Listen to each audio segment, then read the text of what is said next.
A reencarnação fortalece os laços de família é um capítulo que tem, um subcapítulo que tem no Evangelho segundo o Espiritismo. Eu vou passar rápido e vocês vão entender porque eu vou fazer isso. A doutrina espírita tem na reencarnação de seus pilares fundamentais. Isso é básico. Eu teria muita dificuldade de falar sobre reencarnação se vocês já não tivessem essa ideia com vocês. Explicar reencarnação para alguém que não compreenda, que não entenda, que tenha dificuldade, é muito difícil. Por mais que a gente diga assim, não, é como na escola. Você só passa para a série seguinte se você aprender na série anterior. Se você não aprender na série anterior, você vai ter que repetir de ano. Então, na reencarnação, a ideia que se tem por trás da reencarnação é que nós precisamos de muitas vidas para que possamos evoluir, aprender ou até resgatar erros de uma vida anterior. Então, nós temos vidas anteriores, um dia nós fomos criados e começamos a caminhar. Nessa caminhada, cometemos erros e acertos. Quando erramos, repetimos para aprender a forma correta de caminhar e ir adiante. E para que possamos evoluir, novas provas, novas dificuldades vão surgindo para que a gente caminhe nessa evolução.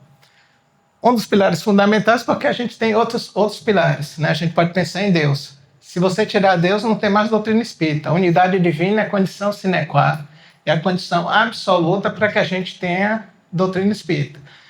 A gente não pode ter doutrina espírita, pensar em espiritismo, sem a existência de Deus. Então, Deus é o pilar primordial, fundamental, onde não existe negociação alguma para Deus.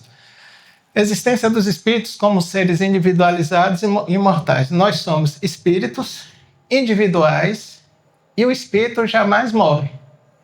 É eterno. Outro princípio, concepção plurima do homem. Que seria outra coisa também difícil da gente explicar para quem não está familiarizado com a ideia. O indivíduo é formado por corpo físico, essa carcaça, um espírito, que é a nossa essência, e algo que une os dois, que no Livro dos Espíritos vai trazer como expressão única de perispírito. Só que esse perispírito se desdobra em diversos corpos, que aí já é outro capítulo de estudo enorme, seria uma doutrinária enorme. Corpo astral, corpo mental, duplo etérico, etc, etc. Então a gente fica com a ideia básica. Corpo físico, espírito e algo que junta os dois, que a gente chama de perispírito. Evolução nos dois planos da natureza. A gente evolui aqui encarnado na Terra e quando nós morremos, desencarnamos, a gente continua evoluindo no plano espiritual. Então essa ideia está dentro da doutrina espírita. Progressividade dos espíritos. Os espíritos sempre progridem. Responsabilidade individual coletiva, lei de causa e efeito, pluralidade dos mundos habitados, comunicabilidade dos espíritos. Os espíritos se comunicam. Acredite em mim, embora adiantando. Nesse contexto, a família ocupa um papel central. É no lar que espíritos afins ou os desafetos do passado se reencontram para aprender e evoluir juntos. Essa é a ideia que Kardec e os espíritos trazem nesse capítulo no Evangelho segundo o Espiritismo. Qual é a ideia de família? Um núcleo onde espíritos, seja eles ligados por afinidade, ou seja eles com desafetos, com problemas de reencarnações passadas, que reencarnam com o objetivo comum do progresso. Os desafetos precisam resolver essas pendências para que possa evoluir. Aí tem um texto de Kardec.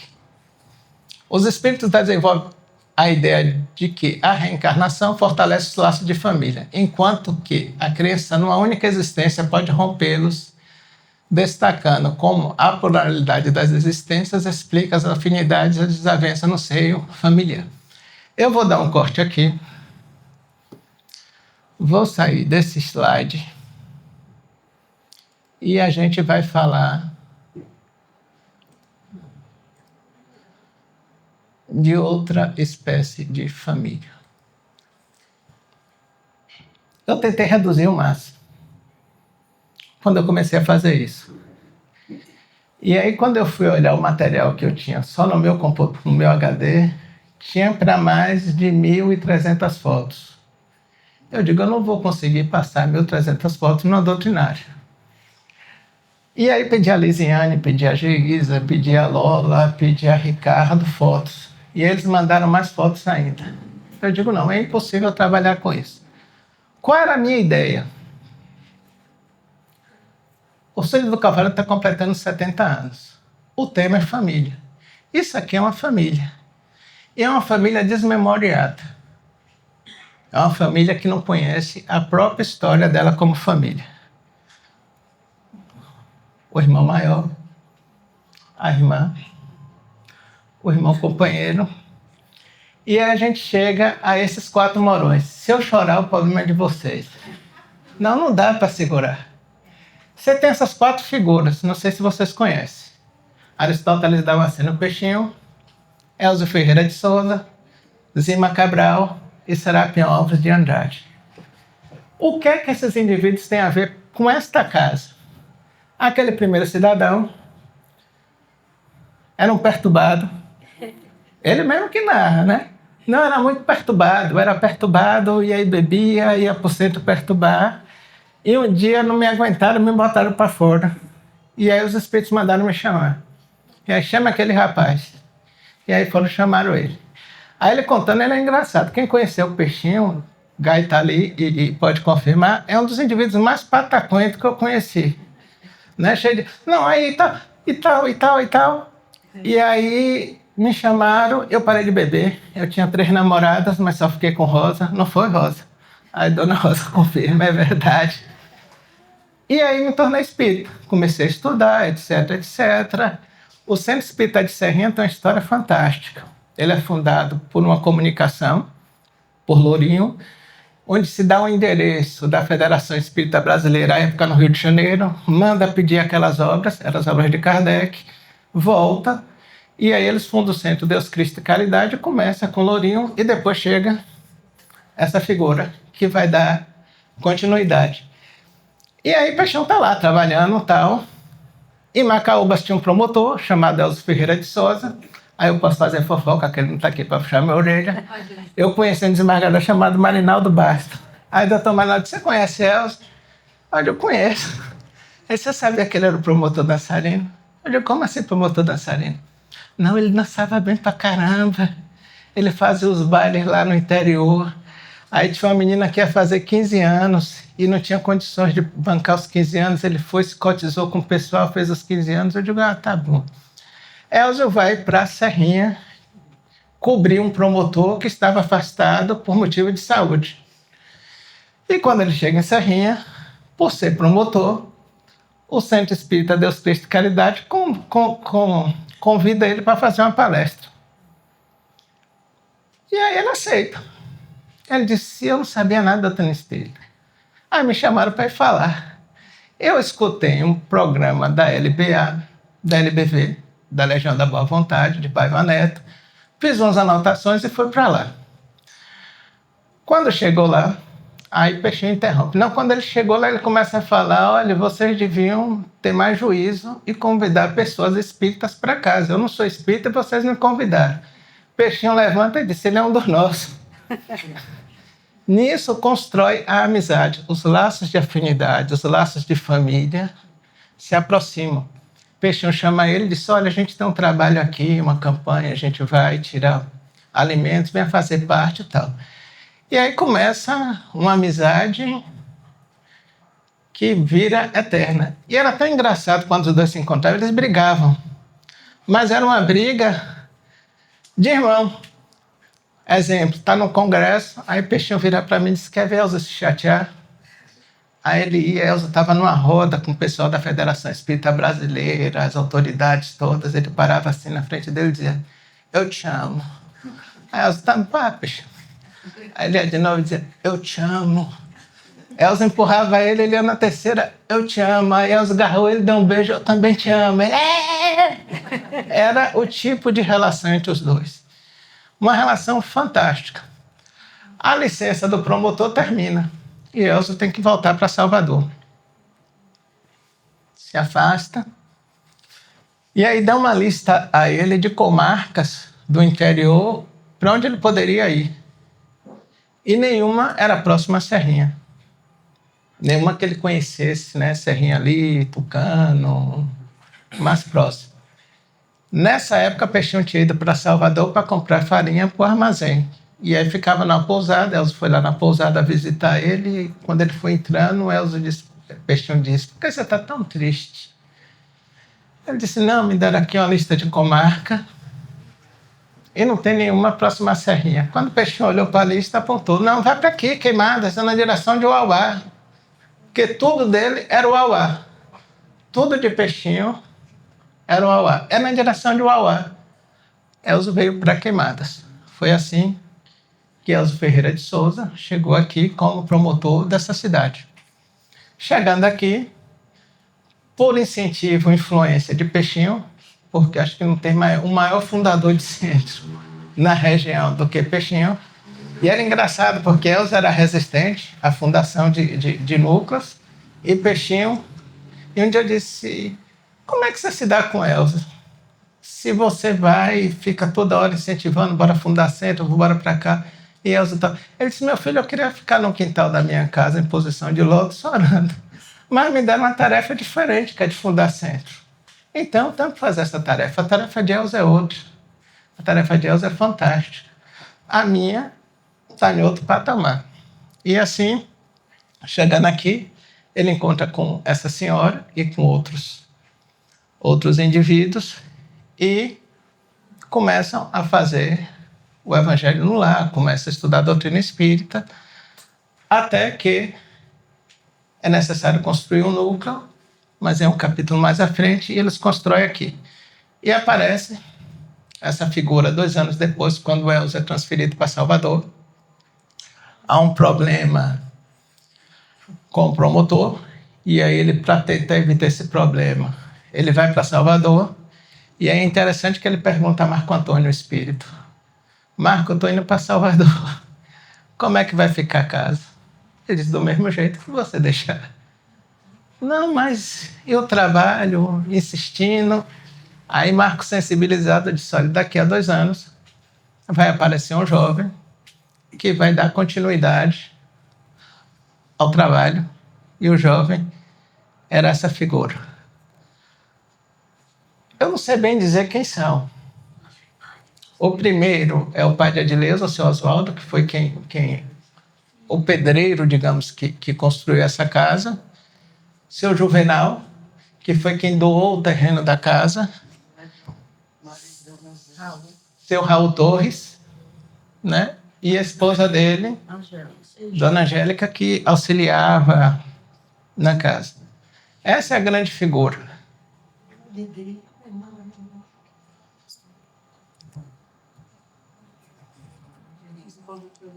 Essa daí, se eu for falar, eu vou chorar dela. Deixa eu respirar que eu falo de Naí. Naí é uma das... Não dá. Você quer que eu pegue? Naí é uma das pessoas que essa casa foi mais injusta com ela.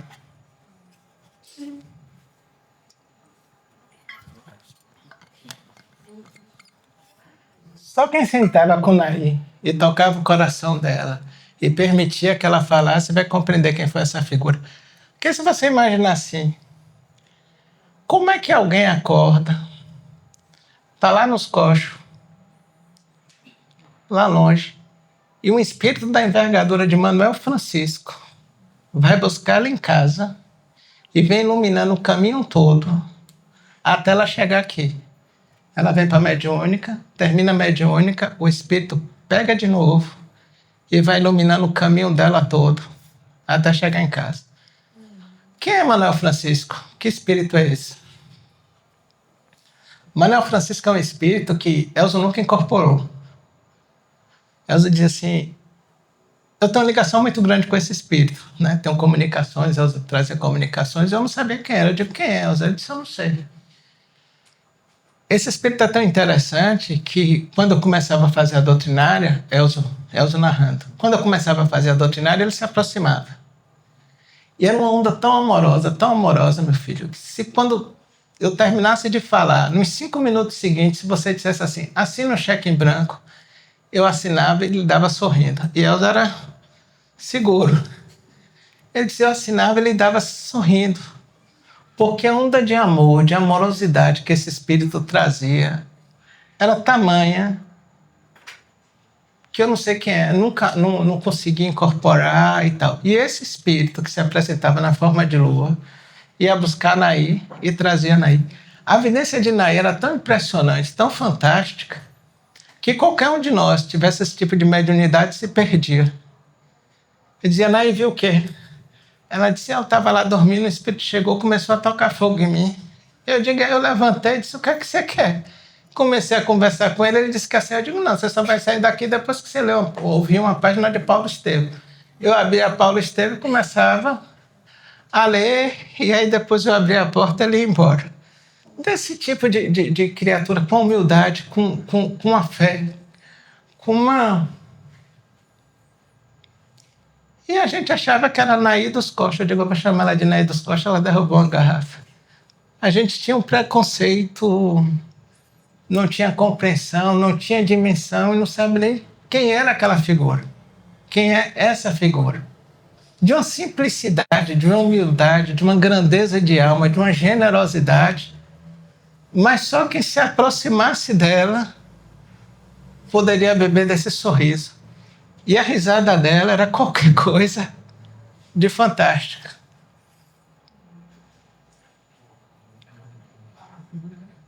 José Salles, né? José Evangelista Salles, não precisa de apresentação. Todo mundo vai dizer que seu Zé era bruto.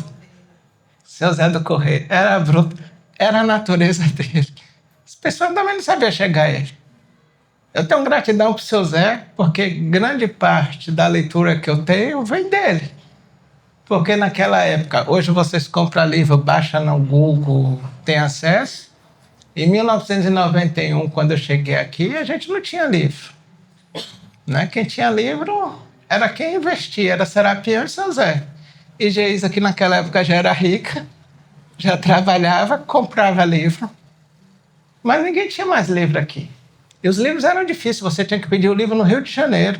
Você tinha que esperar chegar a revista Reformador para ver quais livros foram publicados, para a gente pedir o livro, pagar, encomendar, esperar um mês, mais de um mês, para que o livro chegasse. Quando chegasse, era festa. E seu Zé tinha uma biblioteca em casa. Um monte de livro está na casa de um bocado de gente aí que não devolveu a ele. Mas seu Zé tinha uma biblioteca. Já tinha esse vislumbre, esse tino, essa então, Deus me livre. Pense numa figura engraçada, trabalhadora. Maria Lita Mendes Salles. Maria Lita tá tão engraçada, uma vez ela estava aqui, e aí eu fui dar passe nela. Aí quando eu botava a mão, parecia um aspirador sugando. Eu tirava a mão e digo, gente, tá doente? Tá com o quê? Quando eu botava a mão, um aspirador. Eu digo... Aí eu vi. Manda ela parar de orar pelos hospitais, pelos manicômios, pelo não sei o quê, pelo não sei o quê. Eu digo, Maria, você tá tomando passe, tá orando para a multidão? E não é para orar, não? Eu digo, não, Maria, na hora do passe, tenha pena do passista. Ore só para você. Quando você quiser orar, você ora. De uma generosidade, de um coração gigante, de uma amorosidade, de uma entrega, de uma simplicidade.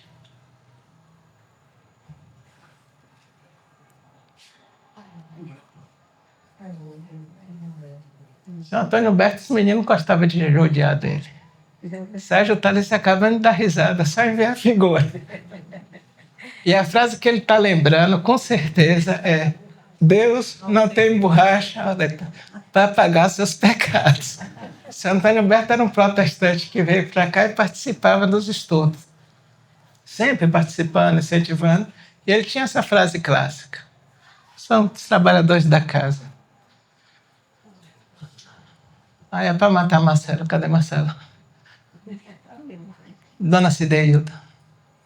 Dona Cideilda tem o trabalho da gestante, o trabalho não é de assistencialismo social, mas um trabalho de chegar ao coração do outro, de sentir o outro, de compreender o outro, de entender o outro, de trabalhar com o outro. Fazer assistência social no centro espírita é fácil. É fácil. Porque você sai, aqui é tranquilo. E eu falo isso com muita tranquilidade. Tem histórias engraçadas, né? Você hoje pode sair aqui para tirar o serão dia de sábado na feira. Você chega lá com um caixote, você encosta o caixote pro feirante, você não diz nada. Ele joga a verdura. Tem um fato engraçado, não sei se foi com o Nel ou foi com o Ricardo. A gente estava tirando o serão com o Dilton, não lembro agora. E quando a gente colocou o caixote, o rapaz disse, não, vocês já passaram aqui. Eu disse, não, a gente está passando aqui agora. Aí eu do lado disse, não, rapaz, foi sem terra. Foi sem terra, passaram aqui, você deve sem terra. Eu digo, deve sem terra, eu digo, o outro disse, deve sem terra.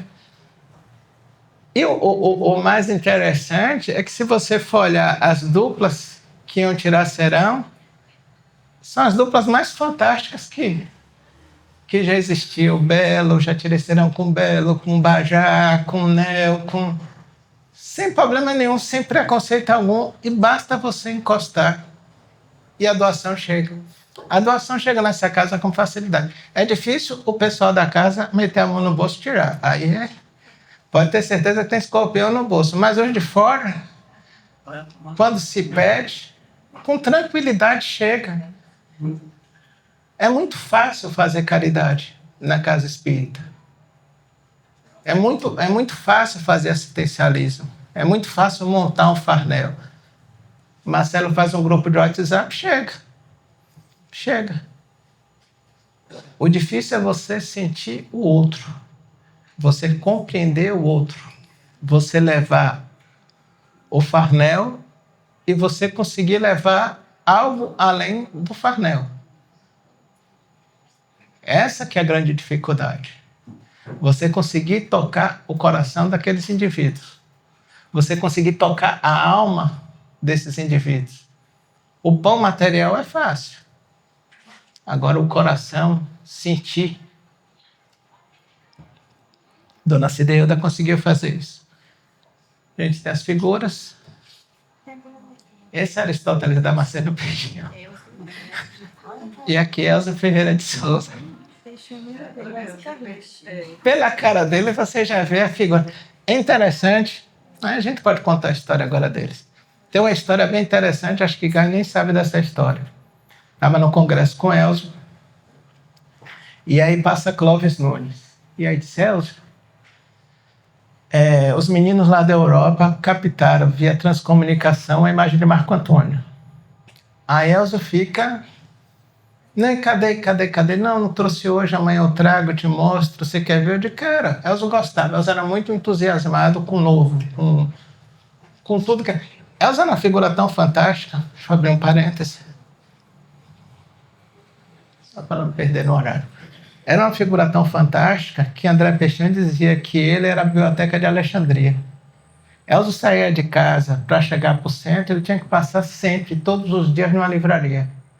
E o pessoal das livrarias já separava o que era novo, o que tinha chegado novo, para ele. Se fosse LDM, Paulinas, Paulo, qualquer livraria ele saía. Todo dia, na caminhada da Princesa Isabel para a Rua do Salete, ele passava em uma dessas livrarias. E tal. E aí tem uma história engraçada de André, que André dizia assim, eu nunca consegui dar um livro a Elzo. Toda vez que eu chegava para entregar um livro a Elzo, eu já tinha um livro. Aí eu estava em São Paulo, vi a Bienal, vi o lançamento de um livro, pré-lançamento do livro, eu comprei, saí da Bienal, fui para o aeroporto, peguei o avião, cheguei em Salvador, de Salvador já fui direto para a livraria, para Vinha de Luz, ficava ali no Terreiro de Jesus, para entregar a Elzo. Aí eu disse, agora eu quero ver se eu não vou lhe dar um livro de presente. Deu a ele. Ele abriu, folheou, aí disse, deixa eu ver se a tradução tá boa. Aí puxou o livro em inglês atrás dele. Aí André disse, eu desisto. Esse é o tipo da figura. Pois bem, aí Clóvis disse, olha, tem uma imagem de Marco Antônio. No dia seguinte, Clóvis disse, olha, eu trouxe. E aí ele me puxou, andava a tirar cola, puxou e disse, bora lá olhar. Aí fui com ele e tal. Clóvis abriu a imagem, mostrou a imagem de Marco e tal. Aí Clóvis disse, Celso, você viu o que está acontecendo em Canudos? Eu disse, não.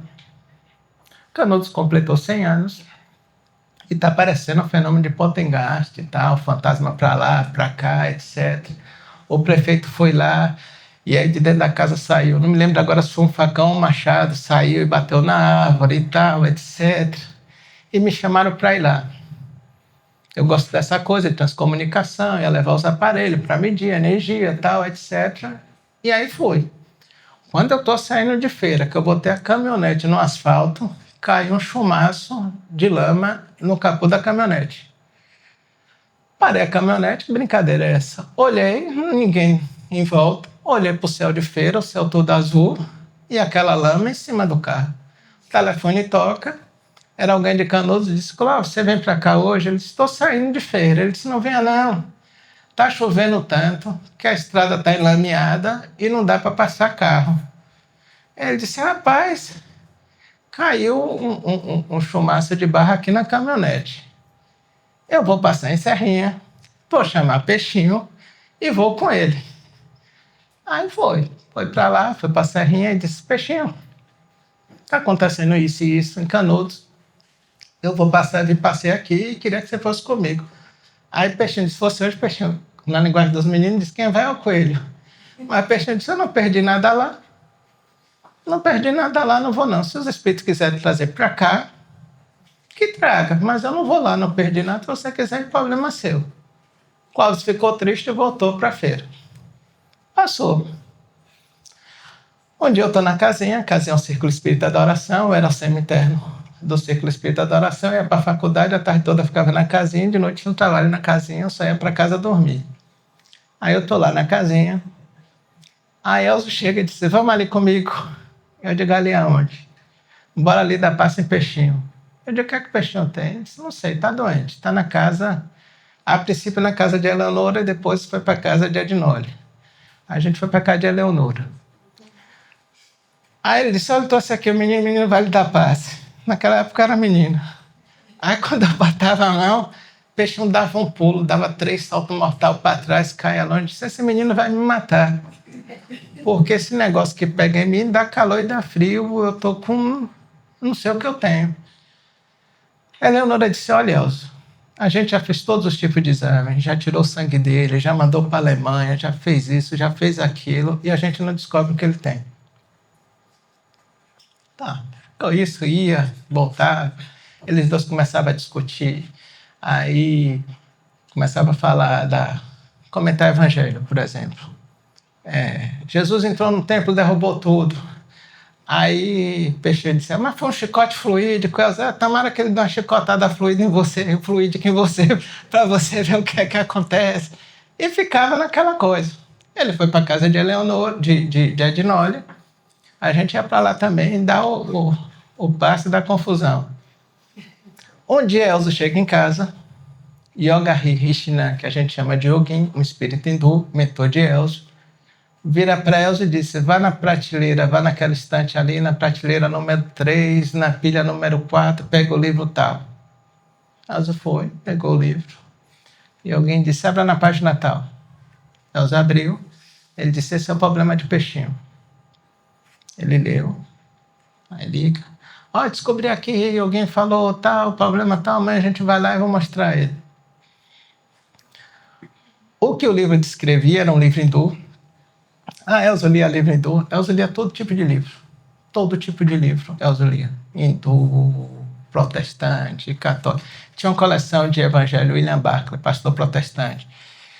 Tem uma outra coleção, a Bíblia, André Chouraqui, judeu, Dodge, católico, enfim.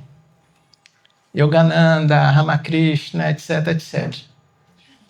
Aí a história era mais ou menos assim. Um indivíduo hindu parou de meditar, parou de fazer os trabalhos que ele fazia e a energia que ele precisava gastar acumulou na base e subia pelo canal, só que pelo canal errado, queimando o fluido vital. A gente tem na coluna um canal, onde passa o fluido vital. Essa energia começou a subir e começou a queimar esse fluido vital. Ele disse, olha, ele está queimando o fluido vital dele. Aí Elzo vai e diz, peixe, Yoguin mandou ler isso aqui. Aí ele leu, a Eleonora leu, a Ednólia leu. E aí ele disse, o que é que você parou de fazer? Ele disse, não, eu estava lá em Serrinha, Clóvis apareceu. E aí disse, peixe, vamos lá Não, tudo é Uauá, vamos lá para Uauá. Que na verdade era Canudos. Mas tudo de peixinho. Na verdade, tudo para cima é Uauá. Vamos lá para cima para Uauá, que está tendo um fenômeno assim e tal. Eu disse que não ia. Quando chegou de noite, eu cheguei cedo na mediúnica, entrei e sentei. Quando eu sentei, as paredes desapareceram. Começou a formar arquibancadas, abriu um túnel na direção de Uauá, óbvio, e começaram a vir um monte de espírito. E começou a sentar ali. Sentou naquela arquibancada, começou a ligar um fio de cabeça em cabeça. O pessoal do grupo foi chegando, eu fiquei calado. Eu queria ver o que ia acontecer. E aí, quando todo mundo sentou, ligou o fio no médio e eu doutrinei massa, sem precisar de tal. E aí eu parei de comunicar. Aí eu disse, olha, você com a probiótica parou de se alimentar direito e suspendeu os trabalhos mediúnicos, sua energia está acumulando, tal. Você vai voltar... Não vou voltar a comer. Vai sim, você vai ter que comer. Que ele fazia um período da probiótica, que ele era radical na alimentação. Voltou. E aí a história foi adiante. A cara dele não nega. Peixinho é engraçado demais. O Peixinho ensinava de forma engraçada. Ele dizia, meu filho, você tem que divulgar o Livro dos Espíritos, tem que divulgar Allan Kardec. Eu estava lá no armazém. Aí chegou um indivíduo e perguntou, você tem lã? Ele disse, a melhor lã do mundo. O indivíduo disse, pô, a melhor lã do mundo. Ele é Allan Kardec. Tirei um livro de cima, botei em cima do balcão e comecei a ensinar e tal. Ele comprou o livro e levou. Aí uma história que quem contou foi a Laide. Né? A Laide disse, não, ele é engraçado. Um dia, se uma pessoa chegar no centro e disser assim, eu estou sem cabeça, você vai pegar o nome dele, colocar na mediúnica, vai dizer que está obsidiado, vai aplicar a passe. Estou lá no centro com o peixinho, aí entra um indivíduo, seu peixinho, perdi minha cabeça. Ele parou, olhou assim, ele disse, será que foi a que eu achei no meio da rua? Quando eu vim para cá, eu tropecei nenhuma. Botei no saco, trouxe aqui, senta aqui. Aí foi lá dentro, orou, veio, pegou. Não é que encaixou? Aí disse, parece que é a minha. Aí, obrigado, seu peixinho. E foi embora. Fosse a gente, botava nome na mediúnica, ia orar e não ia solucionar o problema. O peixinho tinha essa mágica. Gai está de prova também. Está lá no congresso, curso de passe com ele. Ele dando o curso de passe, e aí ele, não, porque tal. Aí um cidadão fez, sim, mas o senhor vai dar passe pegando nas pessoas? Ele olhou, sentou. Sentou, passados uns 10 minutos, ele levantou, pegou o Gai, começou a dançar, girava para um lado, para o outro e tal. Ela disse que não lembra não, mas eu lembro. Pegou o Gai, começou a dançar e tal. E aí virou pro rapaz e disse, o que foi que eu fiz aqui? Aí ele disse, dançou. Ele, engraçado. Para curar em nome de Jesus, eu não posso tocar. Mas para dançar, eu posso passar a mão e fazer o que eu quiser. A forma de você ver a coisa, ensinar, colocar, era fantástico. O peixinho era fantástico. Ele falando era engraçado, porque se você olhasse para o lado, perdia a doutrinária, porque ele estava em Paulo Estevão, daqui a pouco ele já estava em Isaías, daqui a pouco ele já estava em João, e você não sabia onde ele estava. Mas fantástico o peixinho falando. Essa é a figura. Elza nem se fala. Eu vou contar a história, minha história, mas eu vou contar. Quando eu conheci a doutrina espírita, fui mal recebido nas duas casas. Né? Eu sou um sujeito que eu não sou bem recebido no centro espírita. Quando eu cheguei aqui, eu não era espírita, eu era brigado com Deus, a gente tinha uns parangolé, umas confusões. E aí eu estava subindo para a casa de uma amiga, né? Para a casa de Tenei, Marinalva. Encontro Geisa Solange no meio do caminho. Aí vai para onde? Eu estou indo para a casa da Lavagem, bora para o centro. Eu digo, para o centro? Pode entrar de bermuda? Ele disse, pode. Eu digo, não, eu vou em casa, boto uma calça, encontro com vocês no vaqueiro. Elas não me esperaram no vaqueiro. Eu digo, me convidaram, eu vou sozinho. Aí entrei, cheguei aqui, sentei, Serapião fez a doutrinária e tal. No dia seguinte era um encontro de carnaval, eles faziam um encontro de carnaval aqui e tal, etc. E aí eu tô ali tinha um balcão cheio de livro, eu tô ali com o pessoal me empurrando o livro, tome esse, leia esse e tal. Aí ele me chama, ele disse, vem aqui, por favor. Aí me chamou ali. Olha, se você veio aqui para namorar com alguém, pode ir embora. Eu digo, o sujeito não me conhece, nunca me viu, já trata assim. Isso culpa de Emanuel Lírio, que tinha vindo para cá, atrás das moças da casa. Não, tem que entregar logo, a gente entrega logo. Que aí todo mundo dá risada, passa o sono. Porque o que acontecia? As meninas, quando vinham para cá, as moças, quando vinham para cá, os pais confiavam nele. Entregava toda a responsabilidade. A minha filha está com você. E ele tinha todo esse cuidado mesmo de proteger. Ele levava as meninas em casa quando terminava o trabalho, acompanhando uma por uma e tal. Beleza. Depois virou amigaça, né? Aí ele disse, você está frequentando onde, Salvador? Porque eu vinha para cá de férias e voltava para Salvador. Eu digo, olha, fui em um lugar, não gostei, fui em outro, não gostei, fui em outro, não gostei. Casa muito grande, agonia e tal. Ela escreveu uma carta. Ele disse, procura esse cidadão, eu não sei nem onde é que fica o centro dele. E você procura ele na livraria da Federação Espírita. Eu fui umas 3 vezes e não encontrava o sujeito. Aí ficaram com pena de mim e disseram onde é que ele ficava, que era na Rua do Salete. Aí eu cheguei lá com a carta. Cheguei cedo, quem me recebeu foi Joanita. Joanita era muito amiga de Naí. Aí começamos a conversar, ele chega, aí abriu a carta, olhou, aí fechou, entregou de volta e disse, a doutrinária é dia de segunda-feira, a gente abre o portão 7h30, 8 horas fecha. Levantou, foi embora. Eu digo, mas que moleque grosso. Veio com carta de recomendação. E trata assim. Eu digo, não, vem segunda-feira, o pessoal diz que ele é bom, não vem segunda-feira, eu vou ver aquele. Rapaz, aí você vai segunda-feira. Quando esse cidadão começa a comentar o evangelho, eu digo, você pode ser ruim do jeito que você for, mas esse negócio que você fala, eu vou aprender. Eu vou aprender. E com o tempo, os laços foram sendo criados. E aí ficou uma amizade fantástica. Era da natureza dele, se você chegasse para ele e perguntasse assim, doutor Elzo, onde é seu centro? Ele disse, meu filho, você mora onde? O pessoal dizia, mora na Pituba. Na Pituba tem o Paulo Estevão, tem a casa de Sheila, tem tal. É mais perto de você. Eu nunca vi Elzo dar o endereço do centro a ninguém.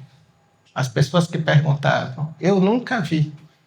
Só uma pessoa, Nível Rafael, que disse, eu insisti tanto, que acho que ele ficou compadecido e me deu o endereço.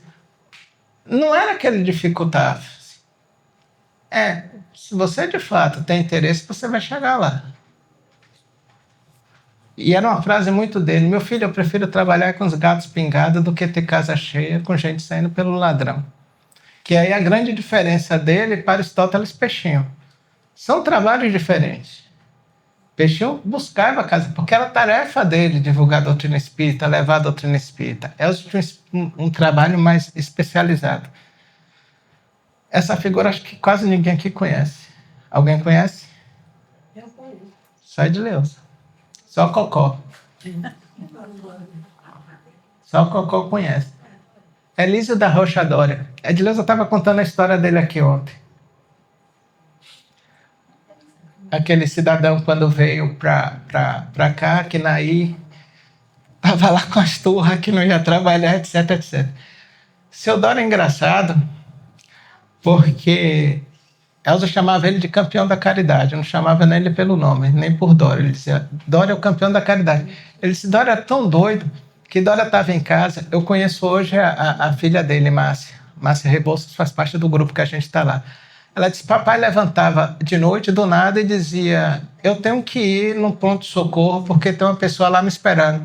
Entrava no carro e ia para o ponto-socorro, o antigo HGE, né, hoje HGE, ia para o ponto-socorro, tinha uma senhora lá, a senhora está aqui fazendo o quê? Não, eu moro em São Caetano e só posso ir para casa amanhã de manhã. Não, Jesus mandou eu vir buscar a senhora, eu vou levar a senhora em casa.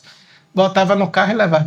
Constantemente, não era uma vez ou outra que ele fazia, era constantemente.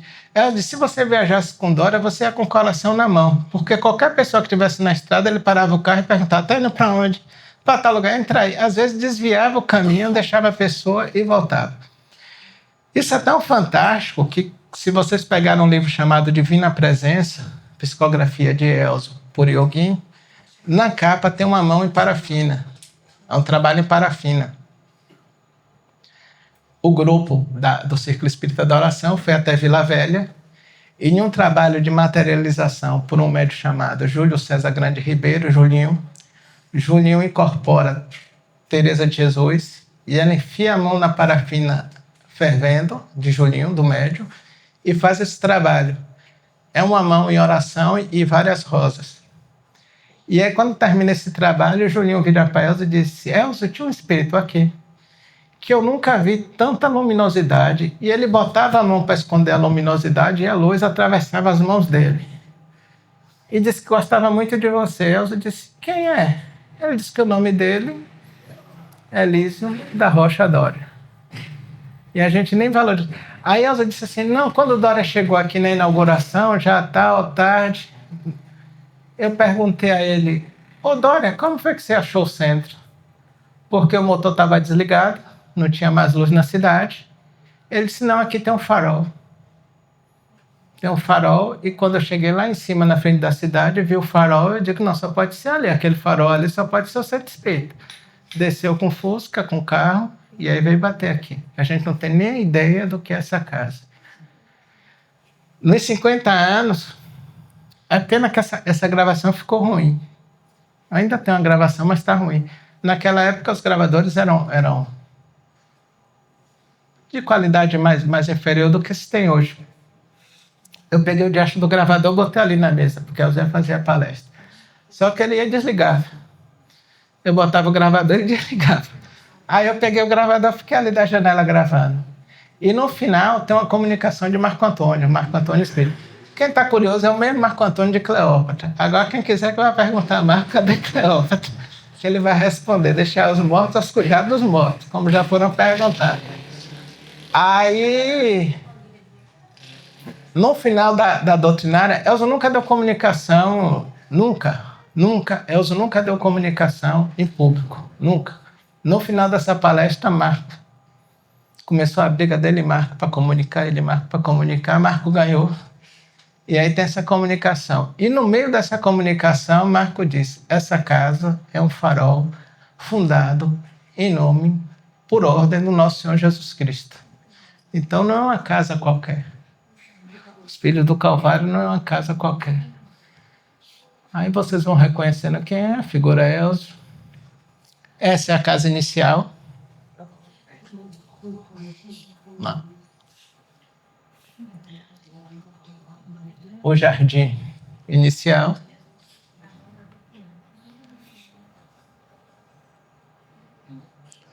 A figura.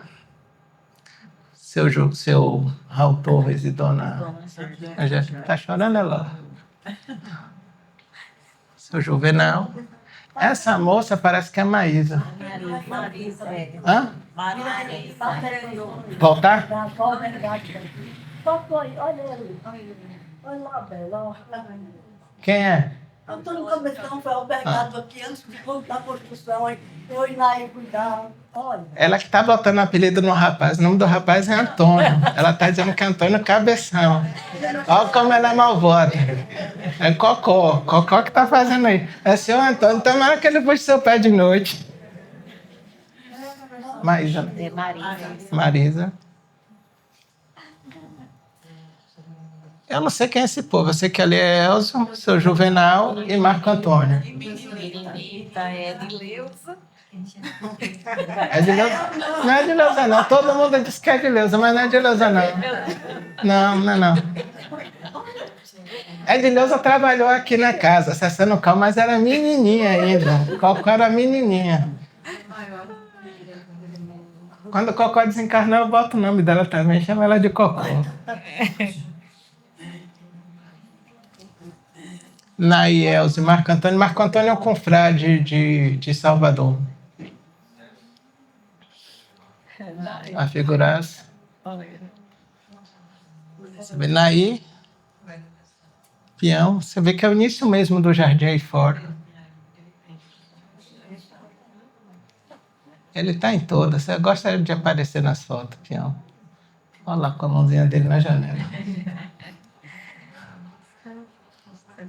Quando eu conheci a casa era assim. Isso que vocês estão vendo hoje eram esses bancos de madeira de uma confortabilidade fenomenal.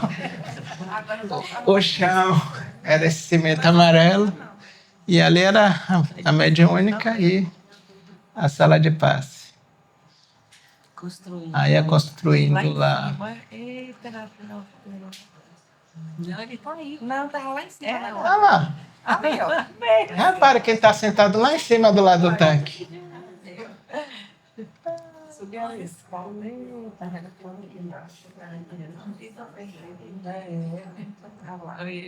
aí com as crianças. A cozinha da sopa como era. Essa cozinha é bem interessante. A gente tem casa. Não, tá ali, eu vou contar. Se eu tiver mentido. Não, desmente, a gente vai desencarnar um dia, vocês não vão saber dessa história. Na época da grande seca, uma grande seca que teve, uns 15, 20 anos atrás, sei lá, por aí. E aí a gente fazia sopa. A sopa, a gente fazia 3 panelas de sopa e não dava pros guris, né? Tanto que tinha a briga Geisa, né? Geisa era a, como é que se diz? A chefa maior. E aí os meninos queriam tomar sopa, os meninos do grupo, o pessoal da juventude, e aí era uma briga danada, não só vai tomar sopa depois dos meninos e tal, e era uma confusão boa. E aí tinha cada menino perturbado, mas cada menino para testar sua paciência. Carlinhos não está aqui não, né? Carlinhos, o irmão, tá, cada menino entrava 10 vezes e tal, você botava para fora. 3 panelas, a gente distribuía e tal. Nunca faltava menino. Nunca. Sempre tal. Depois a Dona Zima deu uma comunicação por Elza e perguntaram: você está fazendo o quê? Eu estou pegando os meninos, trazendo para sopa, estou trazendo pessoal para evangelização, estou trazendo tal. Hã? Aí enchia. A fila enorme e tal. Não apareceu ninguém. Não era feriado, não era nada, não apareceu menino nenhum. Eu digo, gente. Aí daqui a pouco me apareceu uma vereadora, seu nome, não quero nem lembrar do nome. Aí disse, eu vim aqui para fazer um café para dar para o pessoal que está na sementeira, a sementeira aí desistia, que o pessoal está esperando o caminhão do exército trazer farnel e o caminhão atrasou e está todo mundo com fome. Ela foi, botou água, botou um forno. Eu digo, a senhora vai dar café com o quê, esse povo? Não, só café. Eu digo, não, minha senhora. Eu digo, não, bora pular um muro e levar sopa, não veio menino até agora, aí embora. Pulamos o muro com a sopa. Uma fila enorme, eu digo, não, a gente vai apanhar porque a sopa vai acabar, não vai dar para todo mundo e vão bater na gente. Então, de concha e tal. E não baixava. E não baixava. Aí não dizia, não está baixando. Eu digo, não está baixando não. E não baixava. Eu digo, bora arriscar. O Rigor não tem fé. Riscamos com o cabo da concha na panela. E nada, não baixava. Quando chegou no final da fila, começou a baixar. No último, deu. Eu digo, como é que você vai duvidar? Tinha um rapaz... Só pode olhar. Tinha um rapaz, assim, era meu amigo de infância, gente boa. Na infância era gente boa, mas já era gente boa. Mas aí, por algum motivo, a instalação dele deu curto-circuito. E as pessoas começaram a ficar com medo de Bajá. Bajá ia, se escondia na igreja, tocava o sino de madrugada e tal.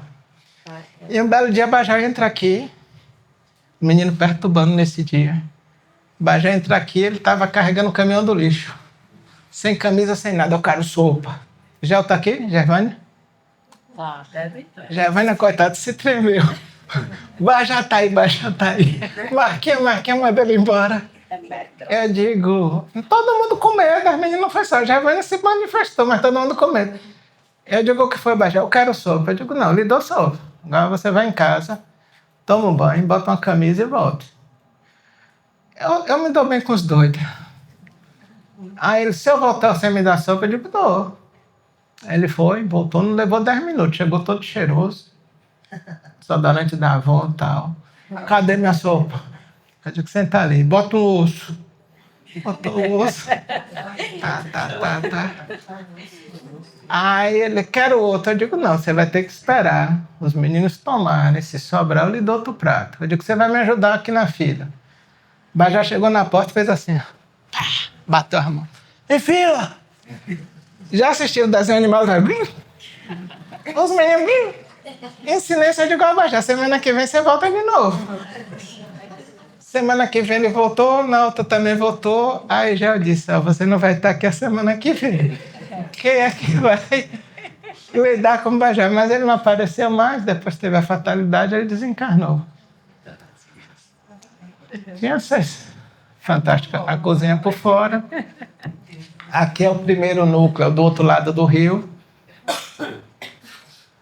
Aí eu ia começar a colocar mais fotos.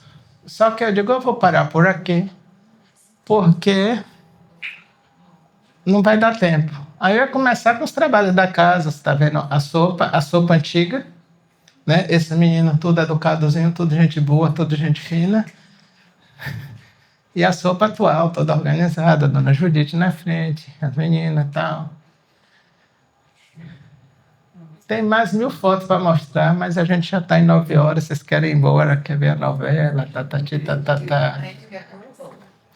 Quer o quê?